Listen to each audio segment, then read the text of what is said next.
Dharmasthala Mass Burial investigations. And here we check out the latest developments of that. 6 excavations yield skeletal evidence amid high-stakes probe. Karnataka's Special Investigation Team, appointed on July 10th of 2025, continues its probe into shocking allegations of mass burials in Dharmasthala involving correct disposals of bodies, many of which purposefully show signs of sexual assault. Let's quickly see some key developments on this. Whistleblower leads to multiple sites. On July 27 to 28, an anonymous former sanitation worker, now a key witness, identified 13 suspected burial locations near the Nethravathi River bathing ghats. These sites were geotagged and scientifically mapped in the presence of forensic and revenue officials. Let's also see the initial excavations and no remains found. Early digs at the first 5 sites, including the initial site near the riverbank, yield no human remains, despite excavations using JCBs, despite waterlogging and difficult terrain.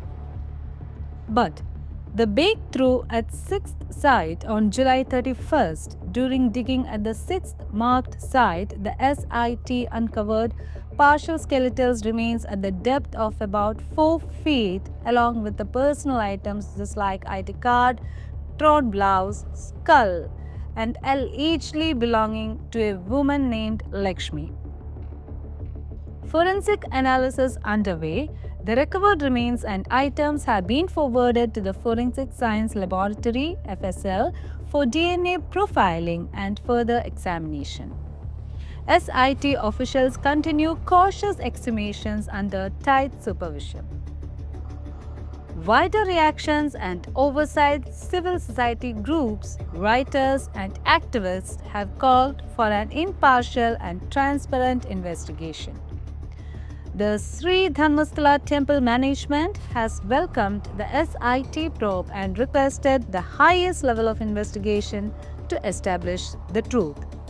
We don't know the other side. And let's also see what the investigators' point of outlook. SIT leadership, including DGP Pronab Mohanty and DIG MN Anucheth, has intensified scrutiny, holding daily briefings and coordinating the effort across districts Udupi, Dakshina Kannada, and Uttara Kannada, with over 20 police officers engaged.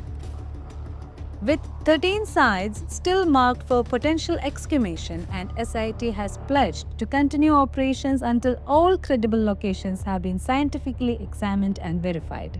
A key concern remains: why such allegations emerged now, despite being retroactive claims spanning 1995 to 2014, and why there were no corresponding missing person complaints during that time, raising questions about systemic suppression of fear, now under investigation. This will definitely belong to all the police officials over there and to all the mothers and the persons who complained that their daughters, their sisters, their friends were missing and no one took an FIR or no one seriously registered a complaint at that time, and everyone on this will be answerable. That concludes our live bulletin.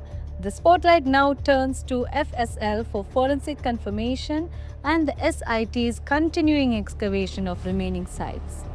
Will these investigations substantiate the whistleblower's grave allegations? Or will the remaining sites also yield minimal physical evidence? Let's wait and see. Fingers crossed, as always on this. We'll keep you updated as this Dharmasthala Mass Burial case unfolds. Stay with us.